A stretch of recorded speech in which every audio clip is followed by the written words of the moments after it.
and Tarun Manch. A huge round of applause, please. Nilesh sir, my first question is that after serving in technical jobs for so many years, that too in United States, you made your interest and inclination towards a scientific pursuit. आपका इस तरफ रुझान कैसे हुआ? सबको नमस्कार। भगवद गीता में 4 प्रकार के भक्तों का वर्णन आता है। अर्थ जिज्ञासु, अर्थार्थी, ज्ञानी च भरतर्षभ। उसमें सबके डिस्कशन में नहीं जाऊंगा, लेकिन उसमें से जो जिज्ञासु कहा है, अर्थ जिज्ञासु अर्थार्थी, तो आप मुझे जिज्ञासु कैटेगरी में डाल सकते हैं।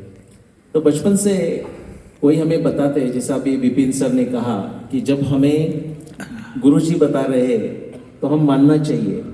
ठीक है, हम मान तो लेते हैं, लेकिन तब भी हमारे मन में कभी संशय निर्माण हो जाता है, कभी संभ्रम निर्माण हो जाता है। तो वहाँ से मेरा प्रारंभ हुआ। तो कोई भी प्रश्न का, जिज्ञासु का ये कैरेक्टरिस्टिक है कि जिज्ञासु को ऐसा लगता है कि खुद भी फिगर आउट करे कि ऐसा क्यों हुआ, ऐसा हुआ या क्या करेक्ट है।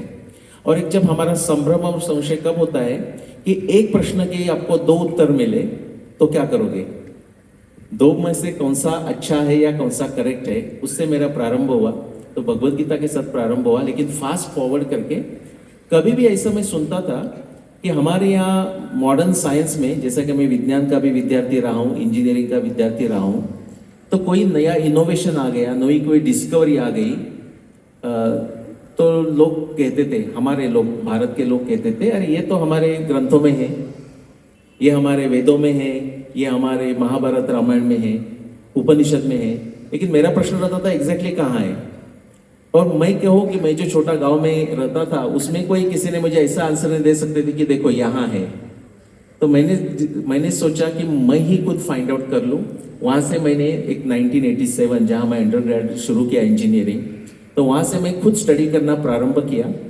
और फिर 94 में कुछ ऐसी घटना हुई जिसके कारण मुझे कुछ क्यूरियोसिटी, जिज्ञासा के कारण मैं कुछ ढूंढने लगा। एक महाभारत के एक श्लोक के साथ मेरा प्रारंभ हुआ। वो श्लोक का अर्थ मुझे पता चला कि किसी ने उसका अर्थ निकाला नहीं है, तो मुझे अर्थ लगाना था। उसको करते करते मेरा प्रारंभ हुआ और आज आपके सामने यहाँ खड़ा हूँ। Thank you so much, sir. That was really wonderful. Sir, coming on to our next question, and rather before getting into details, I would request if you could summarize the 35 plus years of extensive research that you have done. If you could summarize it in 35 seconds, what would that be? 35 सालों में आपकी की गई research को अगर आप 35 seconds में हमारे लिए समराइज करें तो वो क्या होगी? ओके, धन्यवाद। मैं आपको कहूँगा 35 सेकंड्स कब शुरू होगा, ओके, उसके बाद आपको बताऊंगा। लेकिन उसका बैकग्राउंड बताता हूँ। आज मेरी पत्नी भी, अश्विनी भी मेरे साथ है, और उसका मेरे बारे में एक कंप्लेंट रहता है। आप सोचोगे एक ही कंप्लेंट है, ऐसा तो नहीं है, बहुत कंप्लेंट्स रहती है। लेकिन एक कंप्लेंट वो बोलती है कि आप कभी भी जब बात करने लगते हो तो बहुत डाइग्रेस हो जाते हो, बहुत ही डाइग्रेस हो जाते हो। तो फिर मेरा उत्तर उसके लिए रहता है कि द बेस्ट इंस्ट्रक्टर्स, जैसे कि हम कैटलाइजर की बात कर रहे हैं, जहाँ बेस्ट इंस्ट्रक्टर्स है, the best instructors are master digressors. कि कभी कभी हम विषय पे आ गए या विषय से बाहर गए, लेकिन विषय की बात चलती है। तो उसने मुझे एक सलाह दिया कि समझ लो, उसको अमेरिका में आपने सुना होगा, किसी लोगों ने मायोस करके मेथड बोलते हैं, मायोस ट्रायंगल या मायो का मेथड, कि आपके पास सिर्फ एक सेंटेंस में आपको कहना है तो आप क्या कहोगे। एक सेंटेंस में आपके पास 1 मिनट है तो क्या कहोगे। तो मैं 35 सेकंड्स का एक्सपेरिमेंट करता हूँ आपके साथ। आप बताइए, मुझे 35 इयर्स का समरी करना है। Can you move the slide next? Where do I have to point it?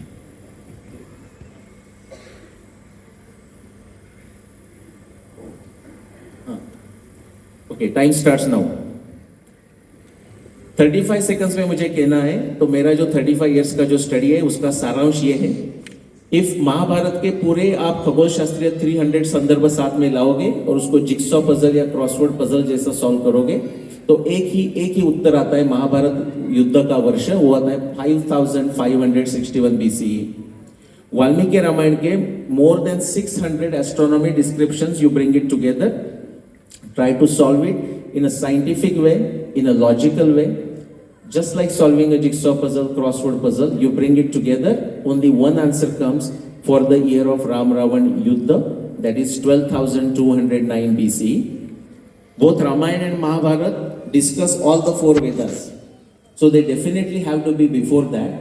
And because मेरे पास सिर्फ 35 seconds है, if you look at the Rigveda के references, सरस्वती के references, तो आप ये कह सकते हैं कि Rigveda is definitely more than 25,000 years old.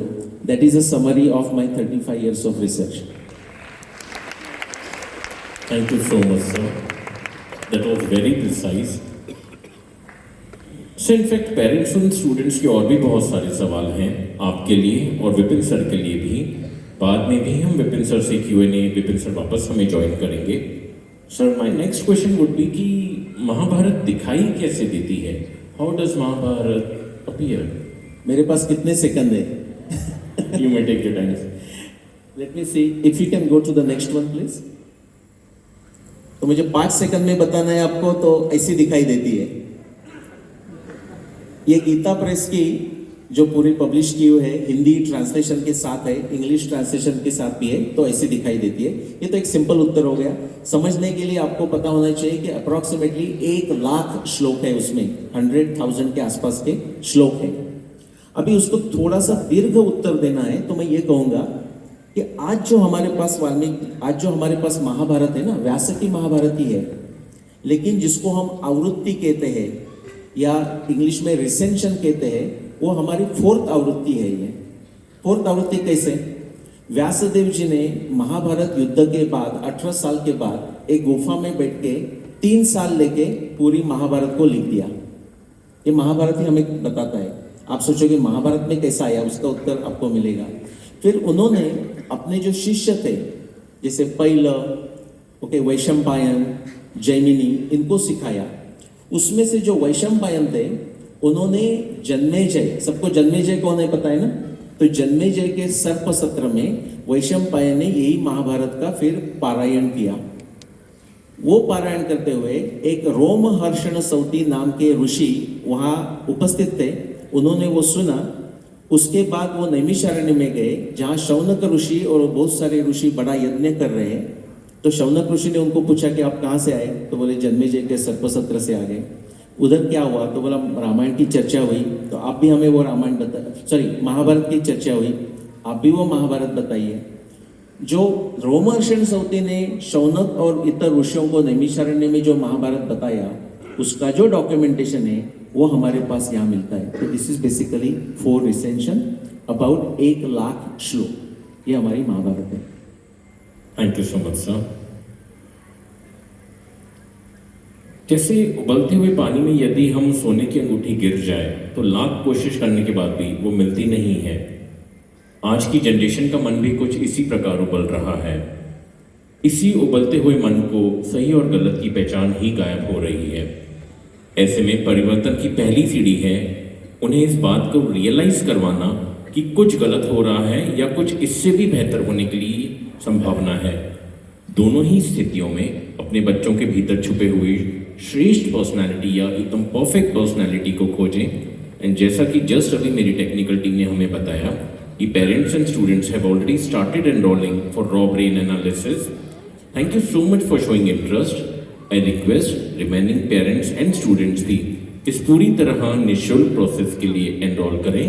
Screen पर दिए गए नंबर्स पर सिर्फ एक मिस्ड कॉल देकर 9893229583 पर अभी रजिस्टर करें. Sir, moving on to my next question. Mahabharat के बारे में कहा जाता है कि वो एक वर्ल्ड वॉर थी. Mahabharat was a world war. लेकिन हमारी अंडरस्टैंडिंग सिर्फ हस्तिनापुर, इंद्रप्रस्थ यानी आज के हरियाणा, दिल्ली के आसपास, या हद हो गया तो गांधार, जिसे हम आज का अफगानिस्तान कहते हैं, वहां तक जाती है. Sir, if it really was a world war, उसकी ज्योग्राफी क्या है? If Mahabharat was really a world war, where does the geography exist in today's era?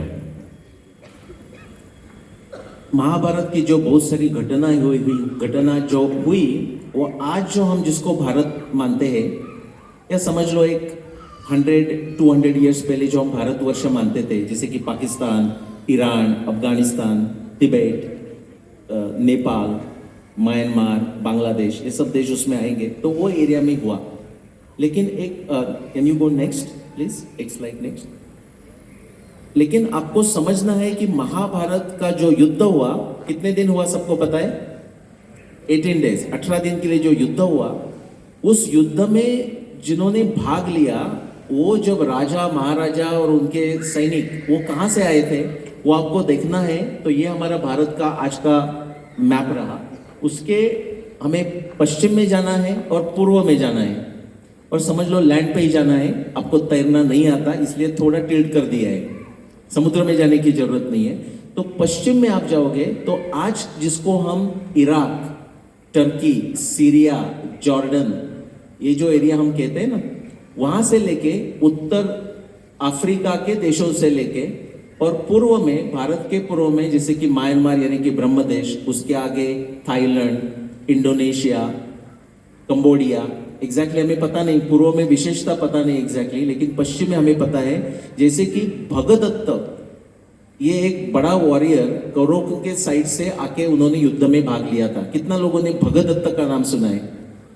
नहीं सुना है, इसके लिए महाभारत पढ़नी पड़ेगी।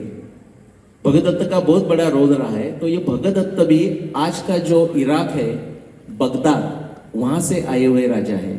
तो सिंपल बताने के लिए जो महाभारत जैसा बड़ा युद्ध ही था, विश्व युद्ध जैसे आप कह सकते हैं, विशेषता एशिया खंड के लिए हम कह सकते हैं। तो सीरिया से लेके इंडोनेशिया तक के लोगों ने आके उसमें पार्टिसिपेट किया था। Thank you so much sir. Sir आपके लिए कितना डिफिकल्ट रहा महाभारत की डेटिंग करना? जैसे कुछ अटेम्प्ट्स हम देखते हैं कि महाभारत में एटॉमिक बॉम्ब्स का भी एक्सप्लोजन हुआ था, कुरुक्षेत्र में भी रेडियो सब्सटेंसेस मिलते हैं ऐसा कहा जाता है।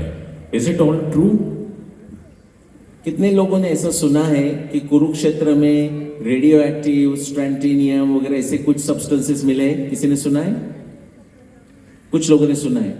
वो कोई भी सत्य नहीं है उसमें, ओके? लेकिन सुनते तो है, बिकॉज क्या होता है आजकल तो सोशल मीडिया आ गया, लेकिन सोशल मीडिया के पहले भी ऐसा चलता था, जो कुछ किसी के मन में आए वो आदमी बोल देता था।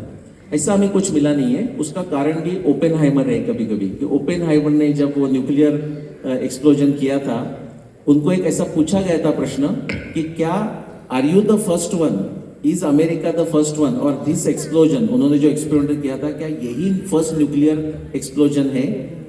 तो उन्होंने थोड़ा सा थॉटफुल, फिलोसॉफिकल और ह्यूमरसली कहा था कि first explosion, nuclear explosion in our times.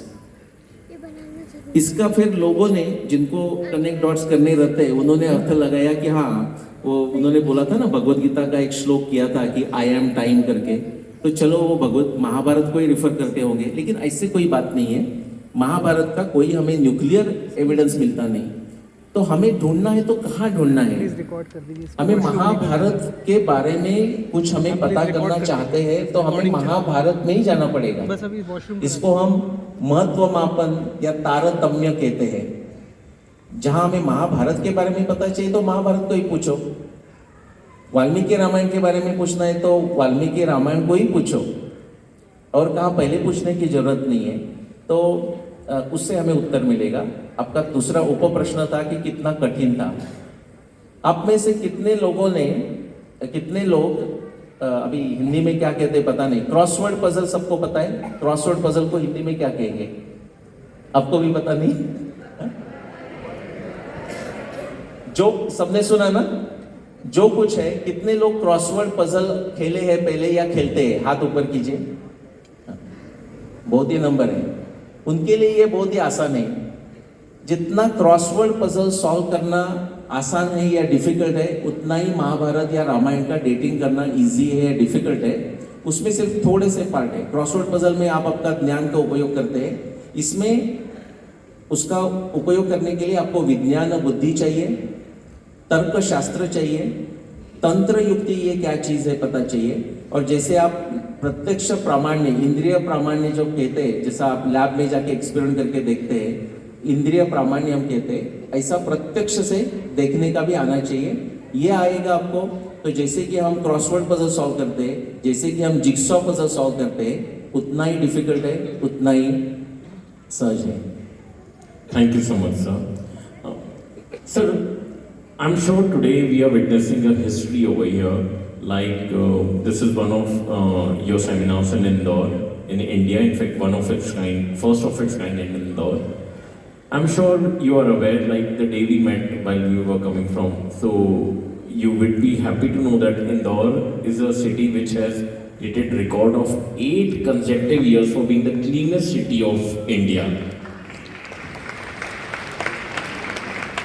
So talking about from moving from one record to another, Catalyzer happens to be the only institute of Indore in central India which has given 5 consecutive zone toppers.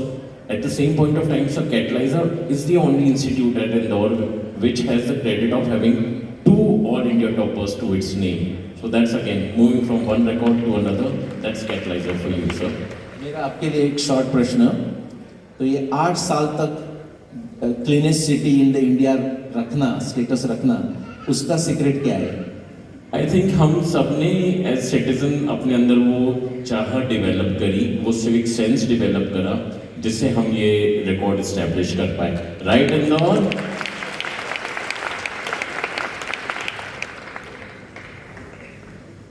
Great going sir. और भी बहुत सारे questions हैं parents and students ने पूछे हैं. फिर students और पेरेंट्स को मैं ये बताना चाहूँगा कि विपिन जोशी सर के साथ हम अलग से वापस से क्वेश्चन एंड आंसर सेशन इसी मंच से करेंगे. विपिन सर हमें बहुत जल्द वापस ज्वाइन करेंगे. सर एक क्वेश्चन इन बिटवीन है कि मॉडर्न साइंस एग्जैक्टली क्या है? What exactly is modern science? कितने लोगों को ये प्रश्न है कि आधुनिक विज्ञान ये क्या चीज है? कितने लोगों को ये प्रश्न है? हाँ, वेरी गुड. कितने लोग उसका उत्तर दे सकते हैं 35 सेकंड्स में? आधुनिक विज्ञान क्या चीज है? Can you go to the next slide? I think I may have it here. अच्छा, नेक्स्ट और नेक्स्ट. हाँ, 35 सेकंड्स में मैं प्रयत्न करता हूं. पहले आधुनिक विज्ञान क्या है? कितने लोगों ने सर कार्ल पॉपर ऐसा नाम सुना है? जनरली कभी रहता ही है. ठीक है, कोई हाथ ऊपर नहीं कर रहा है तो मैं कुछ भी बोल सकता हूं, है ना? नहीं, ऐसा नहीं कहूंगा. सर कार्ल पॉपर ये आज के यानी कि लास्ट 300 इयर्स के जो आधुनिक विज्ञान के सबसे उच्चतम फिलोसोफर समझे जाते हैं. ओके, उन्होंने एक अप्रॉक्सीमेटली 70-75 साल पहले की हुई व्याख्या है. वो व्याख्या ऐसी है. Now the time starts for 35 seconds. The logic of scientific discovery, the logic of scientific method is a triangulation. Triangle सबको दिख रहा है ना? It's a triangulation of explanation, prediction, testing in the context of a theory, in the context of background knowledge. That's it. ये 5 चीजें उन्होंने बताया. 3 triangle के 3 है, एक ऊपर है और एक नीचे है. हजारों साल पीछे जाके आप ऋषि गौतम को पूछोगे कि भाई आपकी क्या डेफिनेशन है, कुछ समझना है हमें. उसको मैंने एक नाम दिया है बिकॉज अमेरिकन लोगों को ऐसे नाम अच्छे लगते हैं. DCM, doubt clearing machine. हाँ, अच्छा लगता है उनको, तो उसको मैंने DCM दिया है. तो आप सेज गौतम, ऋषि गौतम को जाके पूछेंगे, पतंजलि का भी मैं नाम लूंगा बट गौतम को जाके पूछेंगे तो वो क्या कहते हैं? उनको तो 35 सेकंड की भी आवश्यकता नहीं है. वो कहेंगे 5 सेकंड भी ठीक है. न्याय दर्शन आपने सुना होगा हमारे दर्शन शास्त्र में, तो न्याय दर्शन की वो व्याख्या करते हैं. वो कहेंगे एग्जैक्टली सेम व्याख्या बट थोड़ा शॉर्ट में करते हैं. वो कहते हैं पंच अवयवः, 5 एलिमेंट्स.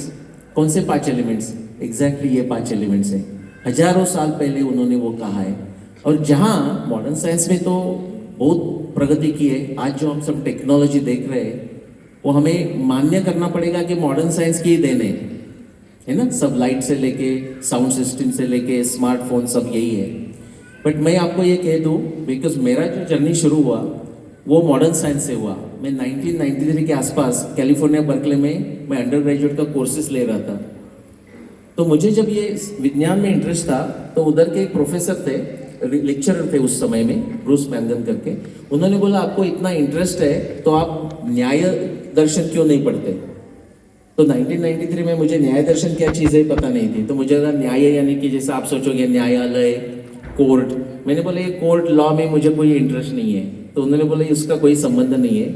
न्याय दर्शन उसका पर्पस ये है कि आपको अच्छी तरह से विवेक बुद्धि से निर्णय लेना है, तो आप कैसा लेंगे, अच्छी तरह से विचार करना सीखना, विचार कैसा करना, ये न्याय आपको सिखाता है। वहां से मेरा प्रारंभ हुआ। मैं समरी में ये कहूंगा कि जहां मॉडर्न साइंस रुकता है ना, where modern science stops, like by saying a definition, वहां से न्याय दर्शन का प्रारंभ हो जाता है। जैसे कि अभी हम कहे कि भगवान बुद्ध ने हमें धम्मपद दिया, उनकी फिलॉसफी बताई, ग्रेट फिलॉसफी, बट जहां भगवान बुद्ध की फिलॉसफी फिनिश हो जाती है वहां से भगवत गीता का प्रारंभ हो जाता है। मैंने दोनों ग्रंथ पढ़े करके मैं बोल रहा हूं, जैसे कि मैंने न्याय दर्शन भी पढ़ा है और सर कार्ल पॉपर्स के सब बुक्स भी पढ़े हैं। Thank you so much sir. Sir, आप कहते हैं कि महाभारत एग्जैक्टली 5561 BC में हुई, which is approximately 7500 years from now. आप इतना एग्जैक्ट कैसे अराइव हो पाए? I mean usually we talk about 5000, 5500, you know, just to round it off, but how exactly were you able to write to 5561 BC? ठीक है, उसका एक short में आंसर देना है 5 सेकंड में, तो उसका आंसर है व्यास कृपा। व्यास कृपा के कारण ये पॉसिबल हुआ, क्योंकि जब व्यासदेव लिख रहे हैं ना, तो उन्होंने धृतराष्ट्र को कहा कि काल का महिमा तो कुछ बड़ा है, तो सभी हम नष्ट हो जाएंगे, लेकिन आप चिंता मत करो, ये जो कुरु डायनेस्टी, कुरु वंश का जो ग्लोरियस इतिहास है उसको मैं अमर करके रखूंगा। और उन्होंने लिखना प्रारंभ किया। और भारतीय हमारे शास्त्र में एक आपको सिंपल एक लाइन में कहना है कि काल ये क्या है, तो सिंपल आंसर है एस्ट्रोनॉमी इज टाइम। ये व्यासदेव जी को पता है, ये वाल्मीकि देव जी को पता है और कालिदास जी को भी पता है। ये सिर्फ कवि नहीं है, ये ग्रेट एस्ट्रोनॉमर्स है, ये ग्रेट साइंटिस्ट है। Can you go next please. तो उसका जो प्रारंभ हुआ ना, हम लंबा चर्चा नहीं करेंगे, आपने जो मेरे वीडियो देखे नहीं है, आज के बाद आपको इसमें इंटरेस्ट लगा, तो मेरे यूट्यूब पे 2000 से ज्यादा वीडियोस है अलग अलग चैनल पे। सिर्फ आपको यूट्यूब पे जाके नीलेशोक टाइप करना है और बिंज वॉचिंग करना है, होमवर्क होने के बाद बिंज वॉचिंग करोगे तो आप देखेगा। लेकिन ये जो आप, ये सबको किसको समझ में आ रहा है ये क्या है करके? सप्तर्षि, वेरी गुड। तो ये एक रेक्टेंगल रहता है और जो टेल है उसमें जो दूसरा बीच में का जो तारा है उसका नाम है वशिष्ठ। उसके नजदीक एक छोटा सा तारा, इतना नजदीक है वो कि यहाँ सेपरेट दिख भी नहीं रहा है, ये वशिष्ठ। और उसके इधर आगे जो है छोटा सा, ऑलमोस्ट कनेक्ट हो गई रेफरेंस के कारण, यहाँ उसको अरुंधति कहते हैं। आज आप रात में जाके देखोगे तो आपको दिखेगा कि वशिष्ठ आगे चलता है और अरुंधति उसके पीछे है। लेकिन व्यासदेव महाभारत में ऐसा लिख रहे हैं, या चैषा विश्रुता राजस त्रैलोक्य साधु सम्मता अरुंधति तयापेश वशिष्ठ पृष्ठतः कृत। अरुंधति ने अपने पति वशिष्ठ को पीछे रख दिया है, पीछे कर दिया है। मैं सबको विजुअलाइज करने के लिए मैं ये एग्जाम्पल बार बार दृष्टांत का उपयोग करता हूँ कि जैसे कि आपका जो फेमस मॉल है उसमें चले जाइए, या आज जो बड़े मॉल्स है उसमें आप देखोगे तो क्या दिखता है आपको? अरुंधति आगे चलते रहती है शॉपिंग करते हुए, वशिष्ठ बैग्स लेके पीछे चलते रहते हैं, ऐसे तरह का वर्णन है। तो वो जब वर्णन का ऐसा क्यों हुआ, कब हुआ क्या, ऐसा करके जब मैंने संशोधन किया, मुझे लगा था केमिकल इंजीनियर में मास्टर्स कंप्लीट हुआ था, मुझे लगा था 15 दिन में उसका उत्तर मिल जाएगा। उत्तर तो मिला, लेकिन 15 दिन में नहीं मिला, उसके लिए 15 साल लगे, 1994 से लेके 2009। लेकिन उसमें यह पता चला सर जी कि जब उसका मैंने पता लगाया कि ऐसा एक समय था, 5000 साल का समय था, 10,000 BC से लेके 4500 BC तक, उस समय में ही आप पृथ्वी से देखते होंगे ये तारों को, तो आपको दिखता होगा कि अरुंधति आगे चल रही है, वशिष्ठ पीछे चल रहा है, जो कि महाभारत का समय है। उसका फायदा क्या हुआ? आजकल जो अभी लास्ट 400 इयर्स में समझ लो मोर देन 100 लोग हैं, मेरे जैसे महाभारत रिसर्चर है, उन्होंने महाभारत समय का काल निर्णय करने का प्रयत्न किया है। उन्होंने जो तारीख निकाली है ना, वो ये अरुंधति वशिष्ठ का जो समय है उसके बाद में ही आती है। तो सिर्फ ये एक श्लोक के कारण हम बता सकते हैं कि वो जो सब बाकी जो क्लेम्स है, हम क्या दावा कह सकते हैं उनको, वो डिसाइसिवली रॉन्ग है। इसलिए हम कॉन्फिडेंटली कह सकते हैं कि 5561 BC ये उसका उत्तर करेक्ट है। Thank you, sir. But then, is there only one श्लोक or there are more proofs? सिर्फ एक ही श्लोक है और भी proofs हैं इसके? जो सर जी ने प्रश्न पूछा वो करेक्ट है, क्योंकि देखो 1,00,000 श्लोक का महाभारत है, तो उसमें एक श्लोक का आपने कुछ कर्म धर्म संयोग से अर्थ लगाया, ऐसा हो भी सकता है कि आपकी मिस्टेक भी हो सकती है। ये मैं आपको बताता हूँ, बाद में हम प्रश्नोत्तर लेंगे थोड़े और कुछ, लेकिन समय हमारे पास मर्यादित है।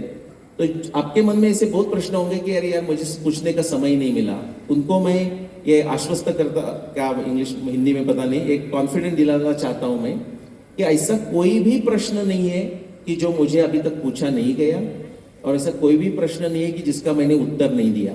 उसका एक कारण यह है कि I am married to Ashwini, तो सबसे मेरी बड़ी क्रिटिक है, number 2 actually, number 1 critic is myself. ये हमें ऐसा करना चाहिए रिसर्च में कि खुद ही खुद का रिसर्च इतना क्रिटिसाइज करो, इतना क्रिटिक करो कि और किसी को डाउट हुआ तो आपके लिए वो डाउट ही नहीं है, क्योंकि वो डाउट पहले आपको आ चुका है। तो वैसे ही आपने एक इनडायरेक्टली प्रश्न पूछा कि क्या सिर्फ ये रेफरेंस है, तो ऐसा नहीं है। Next slide please. आप तो एक कंप्लीट कीजिए, नेक्स्ट कीजिए। हाँ नेक्स्ट। हाँ ये मैं शॉर्टली बता दूं, तो ये जो मैंने ऊपर का जो ओक 2009 लिखा है ना, ये मैंने समय निकाला कि जिसके इन बिटवीन ही 11,000 BC से लेके 4508 BCE, यानी कि मोर देन 6,500 ईयर्स, और उसके पहले उतना समय में अरुंधति वशिष्ठ के आगे चलती है, जैसा व्यास जी ने महाभारत में लिखा है। कितने लोगों को इस पे विश्वास हुआ? कितने लोगों को थोड़ा डाउट आ गया कि अरे ये तो बता रहे लेकिन पता नहीं सच में है कि नहीं? हाँ थैंक यू। ऐसा ही डाउट एक सिद्धार्थ छाबरा नाम के व्यक्ति को आ गया, उन्होंने, लेकिन डाउट में फर्क है। ओके, भगवद गीता में भी कृष्ण कहते हैं अज्ञश्च अश्रद्धानश्च संशयात्मा विनश्यति। वो संशय जो है ना, वो मन का संशय है, वो हमारा नाश कर देता है। लेकिन जो दूसरा संशय वो बुद्धि का संशय है। जो सिद्धार्थ छाबरा जी ने दिखाया वो बुद्धि का संशय दिखाया। उन्होंने बोला जो ओक कह रहे वो सच है क्या? उन्होंने फिर प्रयत्न किया, नया एस्ट्रोनॉमी का डेटा यूज करके प्रयत्न किया, तो उनको आंसर मिला कि यस नीलेश जी कह रहे वो ट्रू है, ओनली थोड़ा उनका डेट्स अलग आ गया। मैं आपको प्रश्न पूछना चाहता हूँ, उन्होंने जो डेट निकाला वो है 10,248 BC से लेके 4636, यानी कि वो जो इंटरवल है वो और टाइटर बन गया। ये बात अच्छी हुई या बुरी हुई? अच्छी हुई। अच्छी हुई, क्योंकि हमें एक जो महाभारत का वर्ष ढूंढना है वो 6,000 वर्षों की जगह अभी हमें 5,000 वर्षों में ढूंढना है। तो आपका प्रश्न का उत्तर तो ये उन्होंने वैलिडेट किया। Next slide please, next slide, next. इनका जो प्रश्न था कि कोई ऐसी साक्ष्य प्रमाण कोई महाभारत टेक्स्ट में है, तो उसका उत्तर है कि हाँ, एक ही नहीं और 300 ऐसे है। इसमें से ये जो आपको दिख रहा है, सबको याद आ रहा है, सबको समझ में आ रहा है क्या है? भीष्माचार्य 10वें दिन में युद्ध में गिर गए, लेकिन वो उत्तरायण की राह देखते हुए शरशैया पे पड़े रहे। उसका जो समय है उसका हम उपयोग करें तो हम कंबाइन करके ये बता सकते हैं। Next slide please, next complete कीजिए, ये स्लाइड कंप्लीट कीजिए। नेक्स्ट। तो आप ये कह सकते हैं कि ये सब मैं फास्ट करके थोड़ा आपको लेके जा रहा हूँ, लेकिन बीच में एक 1516 ईयर्स का समय आ जाता है, जो 5,000 से लेके अबाउट 7,000 ईयर्स तक। महाभारत के साक्ष्य प्रमाण में ऐसे बताते हैं कि महाभारत सिर्फ ये 1600 के समय में ही कहाँ तो हुई, उसके पहले नहीं, उसके बाद में नहीं। और जो आपका क्या प्रश्न यही था, तो और कोई थे क्या? तो ये थे। धन्यवाद, सॉरी थोड़ा लंबा answer. Thank you so much sir, thank you sir. Sir हमें पेरेंट्स की तरफ से एंड स्टूडेंट्स की तरफ से काफ़ी सारे प्रश्न मिल रहे हैं। उनमें से कई प्रश्न एक जैसे ही हैं कि जैसे बच्चों को संस्कार कैसे दें। आजकल बच्चे बहुत जल्दी गिव अप कर देते हैं, एक्सट्रीम मेजर्स जैसे सुसाइड को भी ऑप्ट कर लेते हैं। एक आदर्श पेरेंटिंग किस तरह से हो, तो मैं सभी पेरेंट्स एंड स्टूडेंट्स को बताना चाहूँगा कि विपिन सर इसी Q&A में हमें वापस से ज्वाइन करेंगे एंड इन सभी प्रश्नों का उत्तर स्वयं उपस्थित होकर हमें देंगे। Sir my next question to you would be कि द्वारका जी के बारे में कहा जाता है कि महाभारत का युद्ध के बाद कुछ वर्षों बाद द्वारका जी डूब गई थी। इज देयर एनी प्रूफ अभी जो लोग द्वारका जी दर्शन करने जाते हैं तो फिर वो क्या है एंड कितने साल बाद एक्चुअली ऐसा हुआ था? For Dwarka ji it is said that after few years after the war it submerge, but the Dwarka ji which we visit today, what is that? जो सर जी ने मुझे प्रश्न पूछा, ऐसा प्रश्न मुझे भी आ रहा था, लेकिन जब मैंने 2011 में मेरा पहला बुक पब्लिश किया when did the Mahabharat war happen, तो उसमें 5561 मैंने सिद्ध कर दिया, लेकिन वो सिर्फ खगोल शास्त्र के जो प्रमाण है 300 से ज्यादा उससे किया था, जैसे कि जिक्सॉ पजल, क्रॉसवर्ड पजल। तो लोग पूछने लगे कि भाई ठीक है, हम आपके विश्वास करते हैं आपके ऊपर, लेकिन एस्ट्रोनॉमी का हमें कुछ ज्यादा समझता नहीं। तो ऐसे महाभारत युद्ध तो पृथ्वी पे हुआ ना, कुरुक्षेत्र में हुआ, तो ऐसे कोई शास्त्र प्रमाण है आपके पास, ऐसे कोई साक्ष्य है कि जो हम पृथ्वी पे दिखा सके, कि जिसका कोई तालमेल हम 5561 बीसी के साथ कर सकते हैं? उसमें से ही बहुत सारे प्रश्न हैं, हमारा समय होगा तो हम और भी लेंगे, लेकिन जो अभी सर जी ने जो पूछा कि भगवान कृष्ण की द्वारका, सबको पता है महाभारत युद्ध के बाद, महाभारत ही हमें कहता है कि 36 इयर्स होने के बाद, महाभारत युद्ध के बाद भगवान कृष्ण की द्वारका पानी में चली गई, और वो सुनामी नहीं थी। आप डिस्क्रिप्शन भागवत पुराण के पढ़ सकते हैं, महाभारत के पढ़ सकते हैं, हरिवंश के पढ़ सकते हैं। वो जो समुद्र का पानी जो ऊपर आया वो ऊपर ही रहा, वो नीचे गया नहीं, ऐसा वर्णन आता है। ओके, वो सुनामी नहीं है, सुनामी का पानी नीचे जाता है और डिस्ट्रॉय करके। तो क्या ऐसे कुछ हमें साक्ष्य मिल सकती है? तो मैंने उसका ढूंढना शुरू किया 2011 के बाद। ओके, और मैं ऐसे 30 मेरे साथ साक्ष्य है पूरे विश्व में मिले हुए, लेकिन मैं समय के कारण 1 या 2 दिखाऊंगा। Can you go to the next slide please? Next. हाँ, ये थोड़ा सा डाइग्रेशन लेते हैं, क्योंकि जैसे ये कौन से प्रश्न पूछेंगे मुझे पता नहीं, तो थोड़े कुछ स्लाइड्स रखे हुए हैं। जैसे कि कोई लोगों को ये प्रश्न होगा कि भाई आप एस्ट्रोनॉमी की साक्ष्य की बात कर रहे हैं, एस्ट्रोनॉमी प्रमाण की बात कर रहे हैं, लेकिन वो दिखते कैसे हैं? किन लोगों को संस्कृत पढ़ने आती है? ओके, आप वॉलंटियर करने चाहते हैं तो आप वो नेक्स्ट प्लीज, नेक्स्ट। हाँ, ये यहाँ दिखता है, यहाँ आप पढ़ने का प्रयत्न कर सकते हैं, मैं आपके साथ पढ़ूंगा। ऊपर का जो है, कृत्वा चांगारको वक्र ज्येष्ठाया मधुसूदन अनुराधा प्रार्थयते मैत्रम संशय मन्निव। ओके, और कुछ है नहीं, ऐसा वर्णन होता है। उसका अर्थ क्या है? कृत्वा चांगारको वक्र, अंगारक यानी कि मार्स, वो वक्र बन गए। कहाँ बन गए? ज्येष्ठा या मधुसूदना अनुराधा, ज्येष्ठा और अनुराधा नक्षत्र के नजदीक वो वक्र बन गए।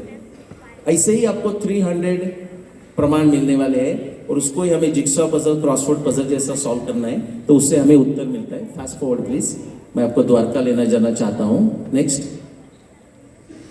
नेक्स्ट। तो ये द्वारका का आपको साक्ष्य दिखाता हूँ। Next please. ओके, ये भारत का नक्शा, द्वारका सबको पता है कहाँ है? ओके, कितने लोग द्वारका का कृष्ण मंदिर जाके विजिट करके आए हैं? ओके, नाउ ये आज का कृष्ण मंदिर है, ये भगवान कृष्ण की द्वारका नहीं है। आपको भगवान कृष्ण की द्वारका जाके विजिट करना है समुद्र में, तो आपको अच्छा स्विमिंग आना चाहिए, क्योंकि वो पानी के अंदर है। वो कहाँ है पता है? कितने लोग सोमनाथ गए हैं? तो सोमनाथ जो गए उनको पता होगा, सोमनाथ में जाने का वो ध्वज स्तंभ सब लोगों ने देखा होगा जो सोमनाथ गए। वो ध्वज स्तंभ पश्चिम के तरफ आपको खड़ा रहना है, ये पश्चिम है, ये दक्षिण है, और उसके बीच में हमें नैऋत्य दिशा होती है। वहां से एकदम श्वास लेने का, अच्छी तरह स्ट्रेच करने का, पानी में जंप करने का, और आपको जंप करके पानी के अंदर नैऋत्य दिशा में 10 या 15 या 20 किलोमीटर तक अंदर स्विमिंग करके जाना है। वो जो जगह है वहां भगवान कृष्ण की द्वारका थी। ओके, ये दुनिया का सबका जो विश्व का बहुत सारा जो रिसर्च हुआ है, जो मेरा भी उसमें रिसर्च है, उससे हम बोल सकते हैं। अभी आपके प्रश्न पे आता हूँ। ये जो ग्राफ दिख रहा है आपको, एक्स एक्सिस इज टाइम। यहाँ से पीछे हम चले जाएंगे तो 2000 साल, 3000 साल, ये जो वर्टिकल रेड लाइन है ना, वो वर्ष है 5525 BCE। 5561 BC इज महाभारत युद्ध का वर्ष। उसमें 36 ईयर आगे चले जाएंगे तो वर्ष आता है 5525 BC। कितने लोग कंफ्यूज हो गए? बोले भाई आगे जा रहा है और वर्ष कैसा कम हो रहा है? किसी को प्रॉब्लम नहीं ना? जिसको प्रॉब्लम है उसने नजदीक के आदमी को पूछो, बाद में वो बता देंगे। ये BC है, बिफोर कॉमन से हम हमारे तरफ आ रहे हैं करके वो वर्ष कम होते जाता है। तो 5525 BC ये वर्ष है। जो y एक्सिस है ना, उसमें समुद्र का पानी, समुद्र की लेवल ऊपर कैसी जाती है उसका वर्णन है। तो ये जो ग्राफ दिखता है ना, ये जो लाइन आपको दिखती है, ये जो भगवान कृष्ण ने समुद्र से, आपने कथा सुनी होगी, समुद्र से लैंड मांगी और समुद्र ने लैंड उनको दे दी। आप कह सकते हैं कि इस पानी नीचे गया और 5525 BC में पानी इतना सडनली ऊपर गया, एक्चुअली 15 मीटर्स, और उसके बाद फ्यू हंड्रेड ईयर्स में 8 मीटर्स, टोटल ऑफ 23 मीटर्स, यानी कि 50 फीट पानी ऊपर गया। जस्ट इमेजिन कीजिए ऐसा मुंबई, कलकत्ता, चेन्नई में होता है तो क्या होता है। That is what happened. और उसके कारण भगवान कृष्ण की द्वारका, अर्जुन का वर्णन है, अर्जुन के सामने ही वो नष्ट हो गई, ऐसा महाभारत में वर्णन आता है, वो नष्ट हो गई। आप एक नेक्स्ट स्लाइड चाहिए प्लीज। ये जो मैंने वर्णन दिखाया, नेक्स्ट कीजिए आप, ये स्लाइड से भी नेक्स्ट स्लाइड चाहिए। I don't know if no sorry, go back. ऐसे मेरे पास जो मैंने आपको एक ग्राफ दिखाया, ये सेकंड ग्राफ दिखा रहा हूं मैं। ऐसे 30 डेटा पॉइंट्स है वर्ल्ड वाइड, और सब जगह आपको यही सुनने को मिलेगा 5525 BC, 5525 BC, 5525 BC। मैंने जो आपको दिखाया वो 5525 BC था। इसमें ये वेस्ट इंडीज का है, आपको क्रिकेट फॉलो करना है। ये वेस्ट इंडीज का है, सेम थिंग। ये एक्स एक्सिस टाइम का स्टैंप है, ये हमारा समय रहा 0। यहाँ से हम 20,000 ईयर्स का हमारे पास डेटा है। तो समुद्र का पानी जो ऊपर आ रहा है ना, वो लास्ट 20,000 ईयर्स ऐसा स्मूथली ऊपर आ रहा है। लेकिन उसमें कुछ आपको विशिष्ट बात आपको नजर में आ गई, जैसे कि ये इधर है CRE1, CRE2, CRE3, catastrophic rise event. पानी ऐसा स्लोली आ रहा है लेकिन सडनली ऐसा ऊपर जाता है, फिर स्लोली ऊपर बढ़ते जाता है, सडनली ऊपर जाता है। ऐसा 3 बार हुआ। ये वेस्ट इंडीज का डेटा है। जो CRE1 है ना, CRE1 यहाँ का, वो रावण की लंका जो बाद में पानी में चली गई। जो CRE2 है उसके ऊपर मैं आऊंगा, उधर लिखा है नाम। और CRE जो 3 है वो भगवान कृष्ण की द्वारका पानी में जाने का समय, एग्जैक्टली 5525 BC, 5600 BC। और जो बीच में का जो नंबर है, मैं इसलिए दिखाना चाहता हूं आपको, कितना लोगों ने अटलांटिस करके नाम सुना है कि जो अटलांटिस भी पानी में चला गया। और लोग पूछते हैं कि अटलांटिस ही द्वारका है वगैरह। उसका उत्तर यह है कि अटलांटिस द्वारका नहीं है, उसका जगह हमें पता नहीं। लेकिन प्लेटो जो ग्रीक राइटर था, उसने आपके टियामिस बुक में लिखा है कि उसके पहले 9000 साल पहले अटलांटिस पानी में चला गया। प्लेटो का समय आता है 2500 साल पहले, उसमें 9000 ऐड कर दो तो आता है 11,500 years ago. Do you see 11,500? That's 11.5। आपको विश्व का इतिहास समझना है, तब भी आपको भारत के इतिहास से ही प्रारंभ करना पड़ेगा। रामायण से प्रारंभ करना पड़ेगा, महाभारत से प्रारंभ करना पड़ेगा। और हमारे पास समय रहा तो मैं उसकी भी चर्चा करूंगा। We can go to the next question. Definitely sir. Sir, I would also like to add कि जिस तरह टीवी, मोबाइल आदि विद्यार्थियों को एक गलत दिशा में ले जा रहे हैं, जहाँ पे ना ठहरना है ना सोचना। रील स्क्रॉल करने में बिजी आज की यंग जनरेशन अत्यधिक प्रभावशाली होने के बावजूद भी अपने लक्ष्य के प्रति उतना फोकस नहीं दिखती है। हेंस इट इज़ इम्पोर्टेंट कि कोई इस तरह की उन्हें मैकेनिज्म्स के थ्रू उन्हें एम्पावर किया जाए, जहाँ पे उनकी लाइफ को, उनके जीवन को एक मीनिंगफुल पर्पस दिया जाए। और किसी गुरु से श्रेष्ठ और कौन हो सकता है। मैं रिक्वेस्ट करूंगा सभी पेरेंट्स से कि लिमिटेड सीट्स हैं, आज ही रॉ ब्रेन एनालिसिस के लिए स्क्रीन पे दिए गए नंबर्स पर मिस्ड कॉल देके आप रजिस्टर करें। नंबर है 9893229583। Sir, now moving on to my next question is, हम ये कहते हैं कि महाभारत का युद्ध आज से तक जब हुआ था तो ऑलमोस्ट 4 मिलियन यानी 4 लाख पुरुष मारे गए थे। ये आज से 7,500 साल पहले की बात है। तो क्या इसका मेल पॉपुलेशन पर कोई असर हुआ था? Did this war have any impact on the male population, wherein 4 lakh male lost their life? If yes, what is the science behind it? जो नंबर है वो 4 मिलियन यानी कि 40 लाख। ओके, सबको प्रश्न समझ में आया कि महाभारत युद्ध में 18 दिन में 18 अक्षौहिणी, अभी यंग लोगों में शायद अक्षौहिणी समझ में नहीं आएगा, लेकिन जैसे हम बटालियन कहते हैं, मिलिट्री में बैटरी कहते हैं, ऐसा एक नंबर। और महाभारत का आप वर्णन पढ़ोगे तो आपको समझ में आएगा कि वो नंबर आप ऐड करोगे, एक अक्षौहिणी में अप्रोक्सीमेटली 2 लाख लोग होते हैं।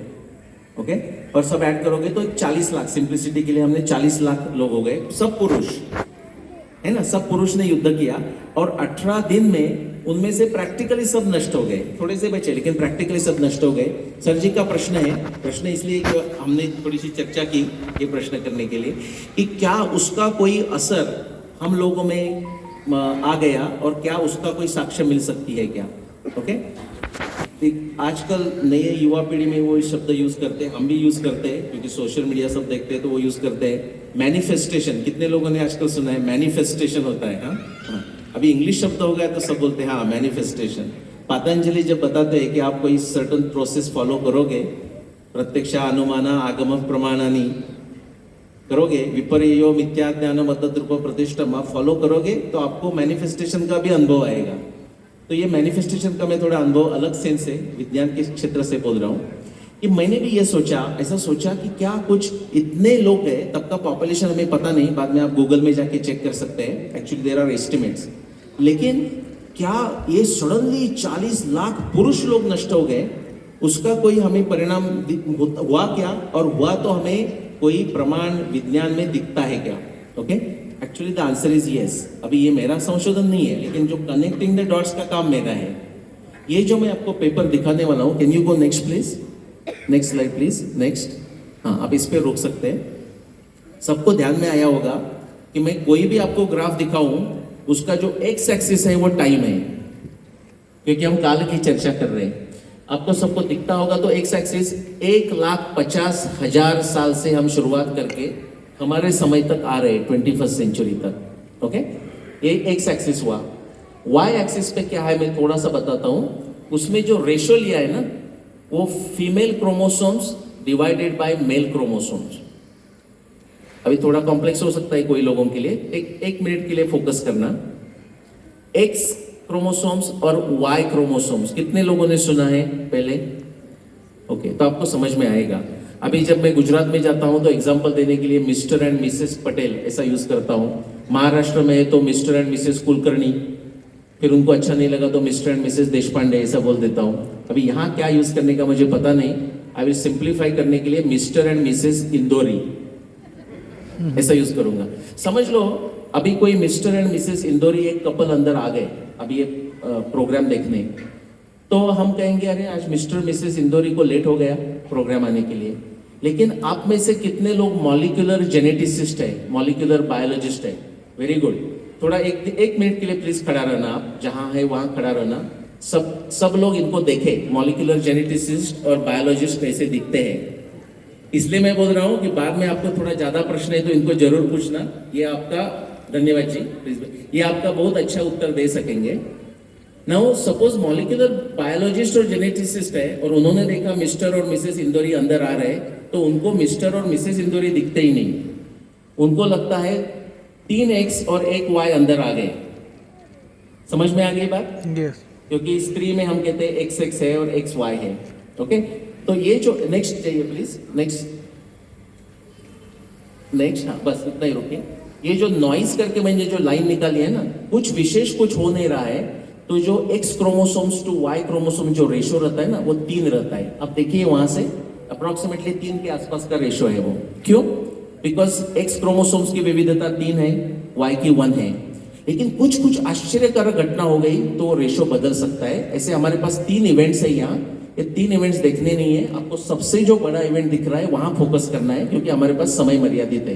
नहीं तो यहाँ भी मैं एक्सप्लेन कर सकता हूँ क्या होता है करके। ये जो लास्ट का जो बड़ा पिक दिख रहा है ना, वो ऐसा हुआ कि स्त्री में जो एक्स क्रोमोसोम्स की जो विविधता है उसको कुछ नहीं हुआ, लेकिन मेल क्रोमोसोम्स की विविधता इतनी कम हो गई कि रेशो है ना वो, तो रेशो जो 3:1 है वो बन गया 17:1। Everyone follows? क्योंकि पुरुष के वाई क्रोमोसोम्स की विविधता एकदम कम हो गई। सब में याद आ रहा है, क्योंकि स्त्री X chromosomes divided by Y chromosomes, वो बन गई 17:1।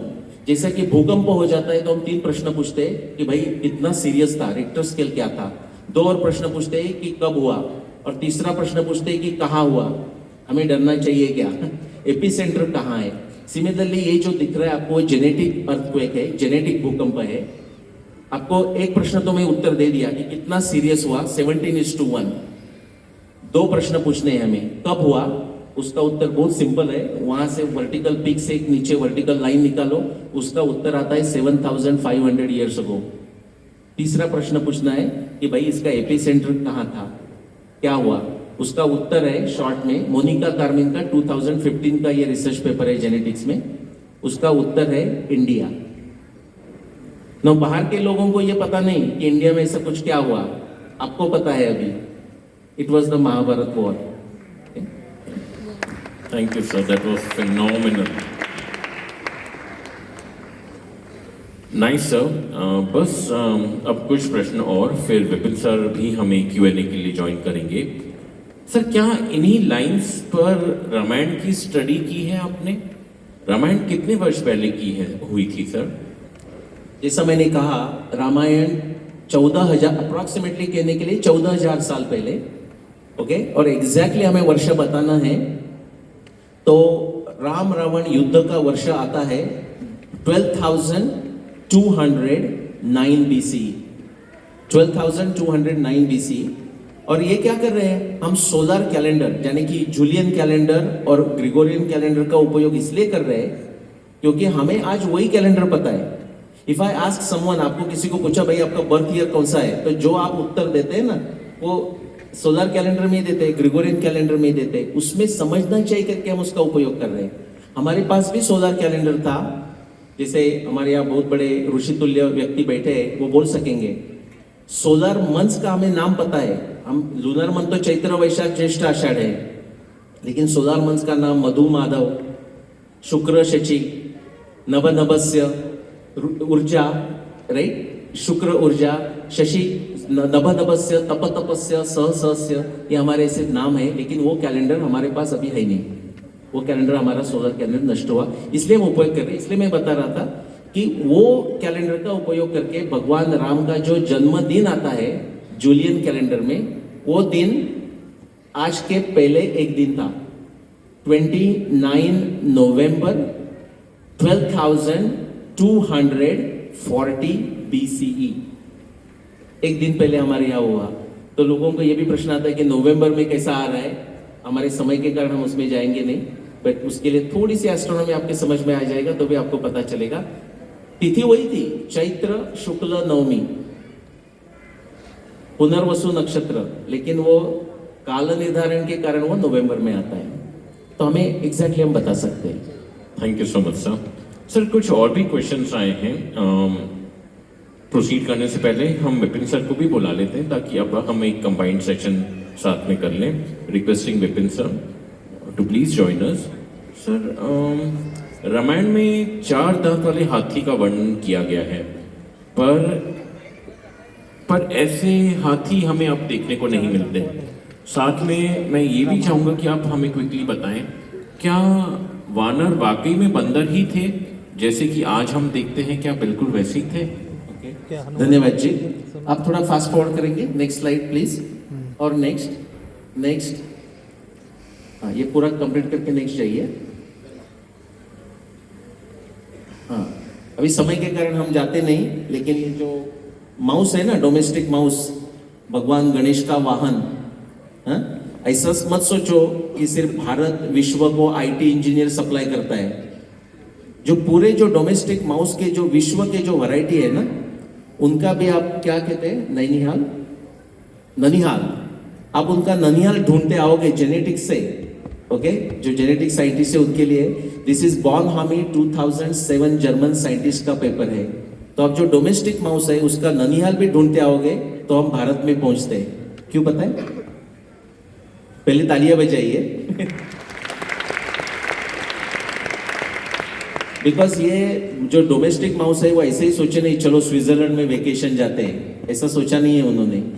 जैसा कि भारत के लोग भारत से कृण्वन्तो विश्व आर्या बाहर जाते हुए हमारे यहाँ का टेक्नोलॉजी साइंस सब लेके एग्रीकल्चर खेती का ज्ञान लेके बाहर गए, तो उनके साथ साथ ये डोमेस्टिक माउस चले गए। आपको 12,000 साल पहले, 20,000 साल पहले, 7,000 साल पहले दक्षिण फ्रांस तक आपको मिलते हैं। उसका जो ननिहाल है वो भारतीय है। एग्रीकल्चर भारत से बाहर गया, उसका आपको ये साक्ष्य प्रमाण चाहिए, तो ये एक उत्तम प्रमाण आपके पास है। Next slide please. Next next next आपका जो प्रश्न था एलिफेंट का करके मैं आ रहा हूं। नेक्स्ट वन और ऑलमोस्ट डन।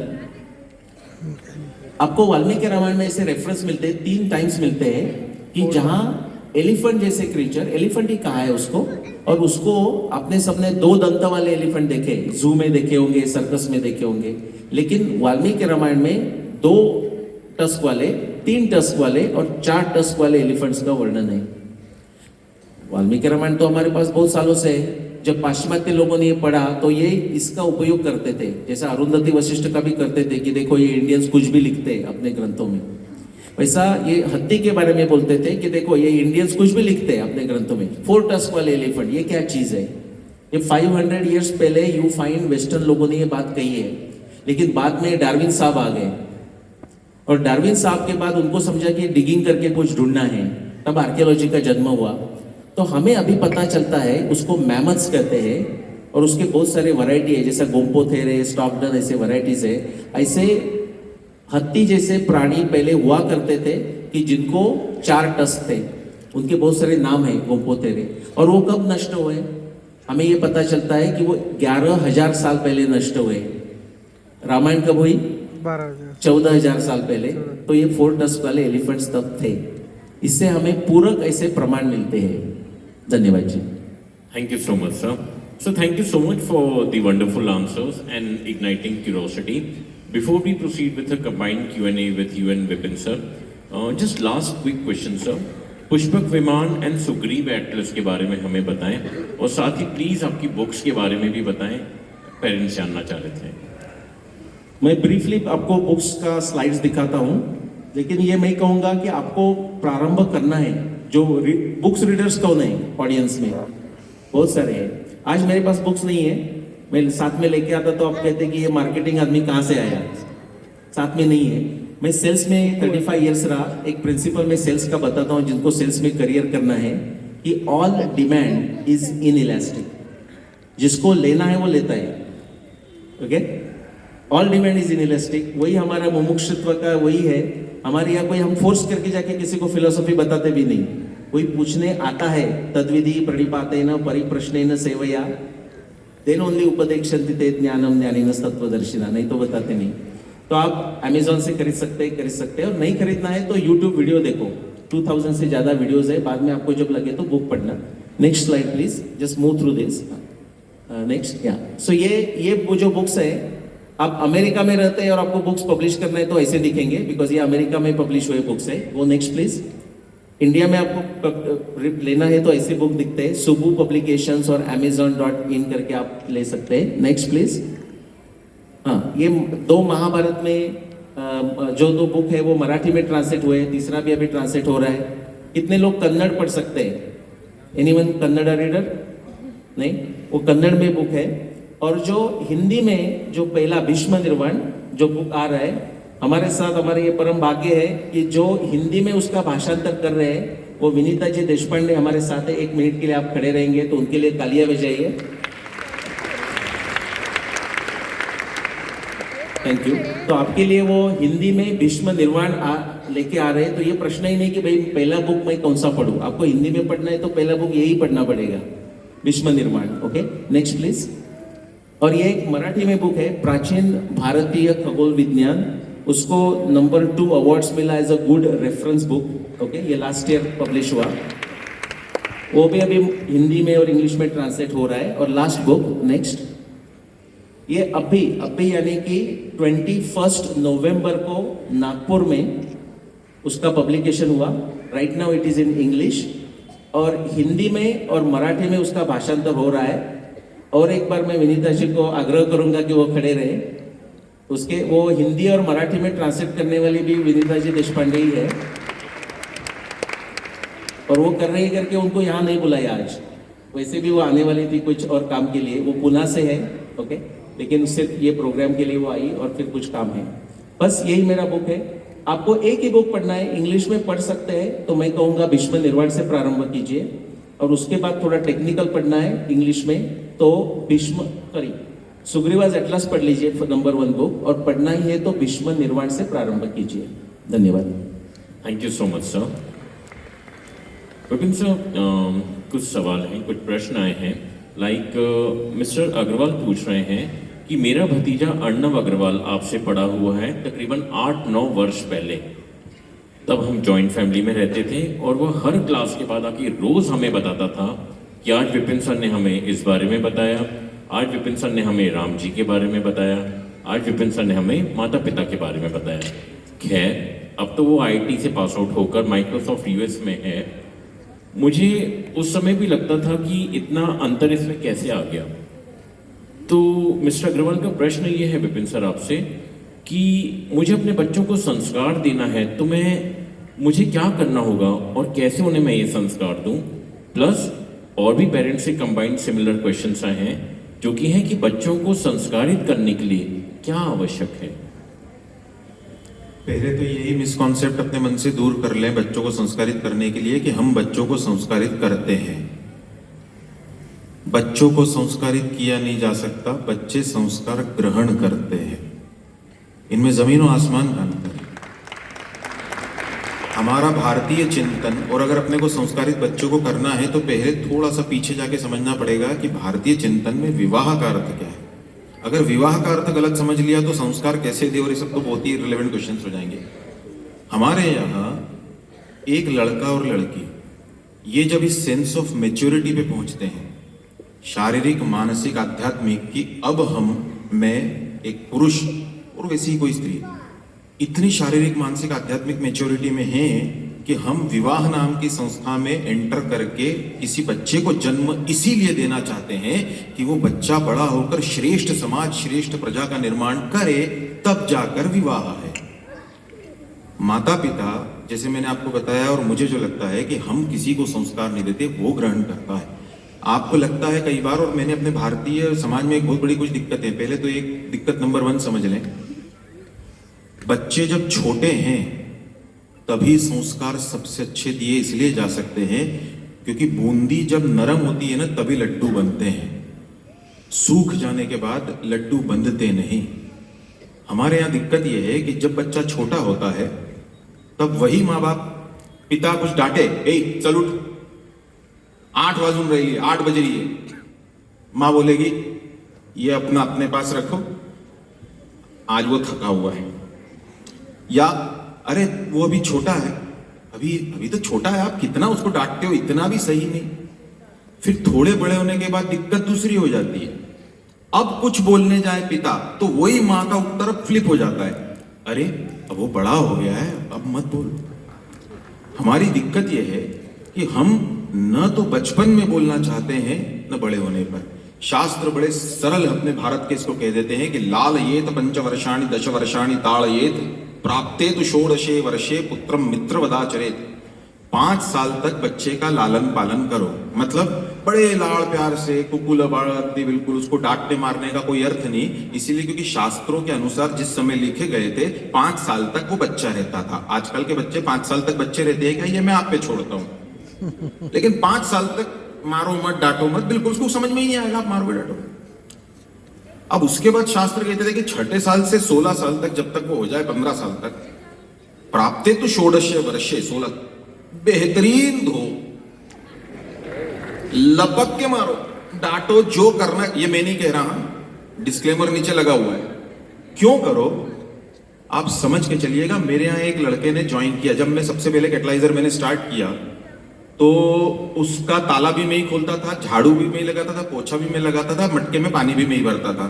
थोड़े से स्टूडेंट्स हुए तो एक पहला कर्मचारी रखा, वो आज तक कैटलाइजर पे है। जब उसने ज्वाइन किया तो मेरे साथ में जो 3 डायरेक्टर और हैं, मैं उनको डायरेक्टर कहता हूं, मेरी जिह्वा कांपती है। वो मेरे छोटे बंधु, वो मेरे भाई ही हैं, श्री राम जन्म। तो अब वो एक पहला एम्प्लॉय आया, तो एक आदत क्या रहती है, अब आदत जब पुरानी हो जाए तो छूटती नहीं है, ओल्ड हैबिट्स डाई हार्ड। तो प्यास लगी तो मेरे उन डायरेक्टरों में से एक पानी पीने के लिए जाने लगा, तो मैंने रोका, नहीं मत जाओ, उसको बोलो जिसको नया रखा है। अब मैंने क्यों बोला, तो मैंने बाद में उनसे कहा कि अगर इसको तुमने 2 महीने तक पानी लाने के लिए नहीं बोला, तो तीसरे महीने पानी लाने का बोलोगे तो ईगो नाम की चीज हर्ट होगी। आज के बच्चे, दिक्कत यह है कि डांट मार, why you scolded me in front of my friends, I was not on my fault, मैं गलती थी ही नहीं। आई बोल रही है कि बेटा बाबा मां मेरी गलती थी नहीं, जबर मैं क्यों माफी मांगू। 2-2 दिन के अब साहब 2 घंटे का अबोला 2-2 दिन के अबोले में बदल रहा है छोटे बच्चों का माँ बाप से। मैं गलती नहीं, मैं क्यों मानूंगा। आप ध्यान से देखिए कि जिसको हमने मारा, मैंने मार खाई मेरी आई की। मेरी आई जो थी वो ऐसा हाथ पकड़ती थी, दोनों दिले 2-3 थोबड़े देती थी, और देती थी, और उस समय बोलती क्या थी आपको पता है, मैं रोना शुरू करता था, लड़ाई से नहीं, रोना नहीं, रोएगा और मारूंगी। तो मार भी खानी है, रोना भी नहीं है ये। लेकिन आपको आश्चर्य नहीं होता साहब कि जिस पीढ़ी ने सबसे ज्यादा मार खाई, डांट खाई, वो पीढ़ी अपने माता पिता की सेवा करती है। और जिस पीढ़ी ने कोई मार डांट नहीं खाई, जिस पीढ़ी के बच्चों को ऐसा हाथों पे रख के चला गया, वो पीढ़ी क्या कर रही है, अपने सामने रोज दैनिक भास्कर के फ्रंट पेज उदाहरण स्वतः हैं। तो संस्कार कैसे दें, इसके तो वो पूरा एक लंबा सेमिनार हो सकता है, पर 2-3 चीजें अभी चूंकि हम लोग यहां बैठे हैं, तो पहली चीज, जैसे मैंने आपको कहा, कभी भी ये मत सोचिए कि छोटा बच्चा आपको ऑब्जर्व नहीं करता या उसको समझ में नहीं आता। आई बाबा जैसा वर्तन उनके आजी आजोबा से, दादा दादी से करते हैं, बस समझ लीजिए वैसे ही आपके साथ होने वाला है। बस समझ लीजिए वैसे ही। गुरुजी हंस रहे हैं, सबसे अच्छी बात, मेरे को एक सर्टिफिकेशन मिल गया। मैं कल एक मेरे अग्रज के घर पे गया, और उनके घर पे मैं गया तो काकू को लगी है थोड़ी सी कमर में किसी कारण से कुछ दिनों पहले। मैंने वहिनी से बोला कि वहिनी कल के कार्यक्रम में आप जरूर आना, बहुत अच्छा कार्यक्रम है, छोटे छोटे से उदाहरण देखिए, मैं बहुत ऑब्जर्व रोज ही कर रहा हूँ। वहिनी ने कहा नहीं अभी उनको लगी हुई है, मतलब उनकी सास को लगी है, तो मैं आ नहीं पाऊंगी क्योंकि घर के बाहर निकलूंगी तो अकेली रह जाएंगी। मैंने पूछा अभी चल नहीं पा रही क्या, नहीं बोले अब घर चल सके। ये कि मैं मेरे किसी इच्छा को इतने आसानी से तिलांजलि दे सकती हूं मेरे परिवार के लिए, ये जब उनके बच्चे देखते हैं, तो जब उस उनकी बेटी की शादी होगी तो वो अपनी मां को देख के बड़ी हुई है कि अच्छा परिवार के लिए अपने सुखों की इतने आसानी से तिलांजलि दी जा सकती है। मेरे घर पे मेरा नियम है, मैं फाटक पे पहुंचता हूं और वहां से आवाज लगाता हूं आई मम्मा, जानबूझ के लगाता हूं, जानबूझ के। क्यों? क्योंकि मुझे पता है कि मेरी आई मेरे को बोलेगी, बोलती है मेरी आई, अरे आता तू मोटा झाला है, अरे अब तू बड़ा हो गया है थोड़ा। मैं जानता हूं उसको अंदर से बहुत अच्छा लगता है। दुनिया की हर मां चाहती है कि उसका बेटा छोटा रहे। कृष्ण मैं नहीं माखन खायो, 4 उदाहरण, तर्क कुतर्क सारे कर लिए, लेकिन मां रो दी यशोदा, तो फिर कृष्ण अनंत कोटि। और भगवान सत्य नहीं बोलते, भगवान सत्य नहीं बोलते, जो बोलते हैं वो सत्य हो जाता है। तो फिर भगवान ने तो पहले कहा। अब आप आश्चर्य देखिए कि भगवान पूरी कहानी क्या गा रहे हैं, मैया मोरी मैं नहीं माखन खायो, ये ग्वाल बाल पैर पड़े हैं बरबस मुख लगता, दुनिया भर के तर्क दे दिए, लेकिन जैसे ही देखा कि मेरी मां रो दी, उनके आंखों में आंसू, वो अनंत कोटि ब्रह्मांड नायक ने जो बोला उससे पलट गए, मैया मोरी मैंने ही माखन खायो, रो मत बस।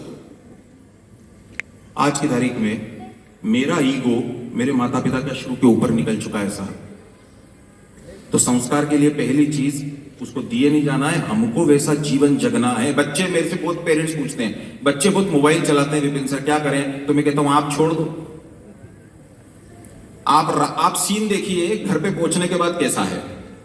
गुरुजी में खरच संत हो, इधर की तरफ मां बैठ के, उधर के कोने पे पिता बैठ के, बीच में बच्चा दोनों को देखता है। तो क्या इससे अपेक्षा होगी साहब। 20 साल 21 साल मुझे कैटलाइजर स्टार्ट हुए, 21 साल मैंने स्टूडेंट की जनरेशन चेंज होते हुए देखी। वो दिन देखे जब मुझसे पेरेंट्स मिलते थे और कहते थे कि विपिन सर इसको तो सिर्फ IITian बना दो, बाकी कुछ नहीं। आज पेरेंट्स मिलते हैं तो ये नहीं कहते विपिन सर सिर्फ ये अच्छे राह पे रहे, माता पिता को पूछ ले हमको थोड़ा, बस ये कर दो। ये पूरा जनरेशनल शिफ्ट मैं अपनी आंखों से देख चुका हूं साहब। माता पिता अगर संस्कारित करना चाहते हैं बच्चों को तो पहले वैसा जीवन जिए। एक दूसरा, माता पिता को एक ही प्लेटफॉर्म पे होना जरूरी है। मैंने भयानक गड़बड़ ये देखी है कि पिता कह रहा है ये और मां कह रही है अरे तुम अपने अपने पास रखो। तो वो जो बच्चा है ना वो बेहतरीन ऑब्जर्वर है, वो ऑब्जर्व कर लेता है कि देयर इज अ रिफ्ट, इन लोगों के विचारों में अंतर है, और अगर अंतर है तो मैं किसके विचार को पकड़ लेता हूं ये उसको बड़ा अच्छी तरह से पता है। इसीलिए माता पिता एक प्लेटफॉर्म पे हो। अब आप मुझसे पूछेंगे कि संसार में दो व्यक्ति एक प्लेटफॉर्म पे हो, ये जरूरी तो हो ही नहीं सकता हर चीज में। तो यहीं पे अपने को समझना पड़ेगा कि भारतीय परंपरा में परिवार संस्था है, हायरार्कियल।